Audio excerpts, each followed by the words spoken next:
Hello Electroheads, today we're talking electric SUVs. Personally, I don't think any type of car better represents the current automotive landscape. And it's funny because on paper, those two words, electric SUV, they kind of sound like they would be at odds with one another. Like Diet Coke or Big Bang Theory Funniest Moments compilation. It just doesn't make sense, you know? And to an extent, that's true. Generally speaking, SUVs are vehicles of excess. They are bigger and wider and heavier than the cars we actually need because f*** it, why not? Whereas electric cars tend to encourage frugality. They're all about using what you need and nothing more. But you know what, my friends? Baby steps. Much like the vegan who just can't resist a doner kebab on a Saturday night, the electric SUV driver isn't perfect, but they're better than most. And you know what? The more electric SUVs I drive, the more I think that they actually do make quite a lot of sense when done properly, as I'll explain later. But for now, I present to you my personal picks for the 5 best electric SUVs on sale right now. Quick caveat, I have tried to give a nice spread of prices here because, you know, we can't all be Bitcoin millionaires. Second caveat, because there are so many new EVs coming out at the moment, this list is going to be largely irrelevant about a year from now when things like the BMW iNext and Kia EV6 and Hyundai Ioniq 5 arrive. But to quote Marlo Stanfield from The Wire, it's one of those good problems. Sound like one of them good problems. Third caveat, will someone please explain Bitcoin to me? VW ID4. We begin with the car that inspired this list, the car that somehow made me hate SUVs a tiny bit less. The ID4 is of course the bigger, roomier sibling to the ID3 hatchback and the first SUV to utilise that fabulous MEB platform. Now, let's get the only bad thing about this car out of the way first. If you are above the age of, say, 14 and your fingers are thicker than, say,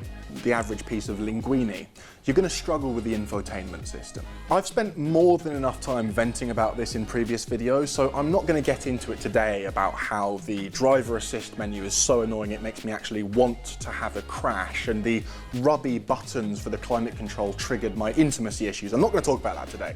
I'm just going to say there's room for improvement. But do not rule this car out, because in every other way, it's one of the best electric cars on the road today, not just SUVs. The beauty of that MEB platform is the unbelievable amount of cabin space that you get. There is so much room for activities and a big boot to boot. So many aerobics in here, so many activities. And this is what I mean when I say that electric SUVs make more sense than you might think when done properly. When they are as big on the inside as they are on the outside, they don't feel so wasteful. It's also much better to drive than any blobby SUV has any right to be, thanks to that low centre of gravity and the rear-wheel drive setup. The only thing to keep in mind before putting your hard-earned cash down on an ID4 is that it is about to be joined by the second SUV to utilise the MEB platform, the new Skoda Enyaq. And in the past, Skodas have basically just been VWs with slightly cheaper interiors, but looking at this new Enyaq, things seem to have done the old switcheroo these days. The Enyaq to me appears to be better looking on the outside, better looking on the inside, and thank God it's got actual physical buttons. It also comes with an optional light up grille, which I really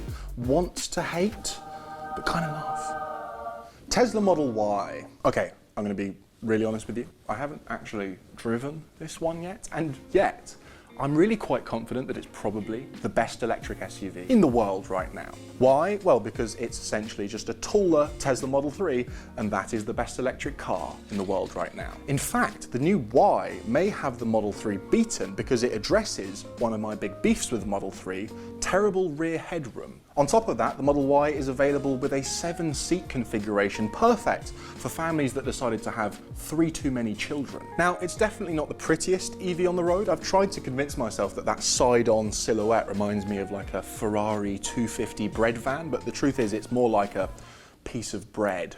You know, like when the bread is too wide for the knife and you like slightly squash it a bit? Yeah. Right. Totally. But, spend a bit of time with a Tesla and you very quickly stop caring about things like how it looks. Here's me on the scale of caring. I'm at 0. Because they're astonishing. The self-driving technology is out of this world and constantly improving. The beautiful minimalist interior makes every other car on the road feel like an antique. And the supercharger network, well, it's just EV charging done right. I get to drive a lot of cool cars for work, but nothing fills me with wonder quite in the same way that Teslas do. And with its improved practicality over the 3, the Model Y might just be the best of the bunch right now. Mercedes EQC. And we move on to what is pretty much much the polar opposite of the Tesla Model Y, but nonetheless, another of my favourite electric cars right now. The EQC is a much more traditional driving experience. It's based on a petrol-powered Mercedes. It has a gauge cluster, it even has physical buttons. I mean, what next? Is there a hole in the footwell so I can run along like I'm in the Flintstones? But what it lacks in sci-fi tech, the EQC makes up for in sheer quality. Everything you touch just feels beautiful, from the window switches to the seat controls. The air vents look like they should belong in the Tate Modern, for goodness sake. And it's just so ridiculously comfortable. I also happen to think it's a great looking EV, particularly with the optional 21-inch multi-spoke alloys, which make it look like Exhibit is about to pop out of the frunk and pimp something. And little known fact about the EQC, it's fast, like really fast. A word of caution though, it's also really heavy, like 2.5 tons heavy. So just keep that in mind because, and I'm telling you this from personal experience, if you go into a corner a bit too hot, you'll come out the other side of that corner a kilo lighter because you'll shit yourself. Is there anyone else who would like to share with us tonight? But you know what? If you're hurrying in a wafter like this, you're doing it wrong. This is a car that is designed and built to be driven serenely. And when you do that, when you treat it properly, it is one of the most opulent and delightful experiences you can have in an EV right now. MG ZS EV. And again, we move on to a car that really just couldn't be more different from the last one we were talking about. Truth be told, the MG ZS is neither space age nor luxurious. The air vents, they're just air vents. It doesn't even drive itself, and I maintain that it looks like someone tried to draw a Mazda CX-5 based entirely on someone else's description of it. But in its own right, it's a brilliant electric car, and it's the type of electric car that we need most right now, a cheap one. The ZS, like all the cars in MG's new Chinese-built lineup, is all about value for money. Starting at £26,000, it's the cheapest SUV on this list, or indeed any list. And for that, you get a big spacious cabin, a massive boot, and a big spacious cabin. Look, it's utilitarian, okay? It's not supposed to be fancy. One of my favourite electric cars in the world is the Seat Mii Electric. It doesn't even have an infotainment system, it's just got a phone holder. And actually, I'm being harsh. The ZS comes with more tech than you might think. As standard, you get a 6-inch touchscreen, Android Auto, Apple CarPlay, and adaptive cruise control. Do you know how much Porsche charges for adaptive cruise control on the Taycan? £1,200. Ah, bet you're wishing you'd gone for a ZS now, Taycan owners. And if so, can I have your car? Bonus perking of owning a ZS, go up to any British person above the age of 75 and tell them that you drive an MG, and they will give you a look of quiet respect and admiration.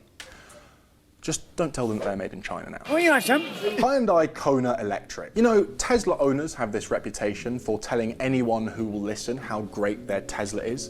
But actually, in the category of cars that owners just won't shut up about, I think the Kona Electric might be the undisputed champ. Everyone who buys one of these things just seems to fall madly in love with it. Now, what is the fuss about, you may ask? It's just another slightly frumpy electric crossover with a slightly undesirable badge. And it's true that the Kona, like the MG we were just talking about, is not designed for turning heads or winning drag races. What it's designed to be is a really good electric car.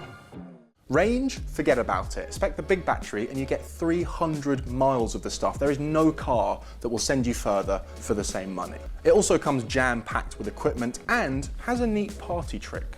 I think the Kona Electric might just have the best range predictor of any EV on the road right now. You know the little number that tells you how many miles you got left on your current amount of charge? Well, in a lot of electric cars, a lot of quite expensive electric cars, I might add, as soon as you show it a bit of motorway, that number starts to fall off a cliff, leading to a good old-fashioned bout of squeaky bum time range anxiety. But the Kona is just so good at assessing the road conditions, assessing your route, and giving you a really accurate estimate as to how much range you really have. It's very exciting, I know, but trust me, it's one of those things that you'll be so grateful for. And I'll tell you what else, the Kona's just had a facelift and it looks kind of cool now. Look at that slick new pointy face. Oh yeah, if I was putting my own cold hard cash money down for a brand new EV right now, I think the Kona would be right up the top of my shortlist. So there you have it. Those were my picks for the 5 best electric SUVs on sale right now. Let me know in the comments, which car did I miss? Which SUV deserves a place on this list that didn't get one? And which new electric cars are you excited to see on the channel in the coming weeks and months? Let us know down below. Make sure to like and subscribe. We'll see you soon.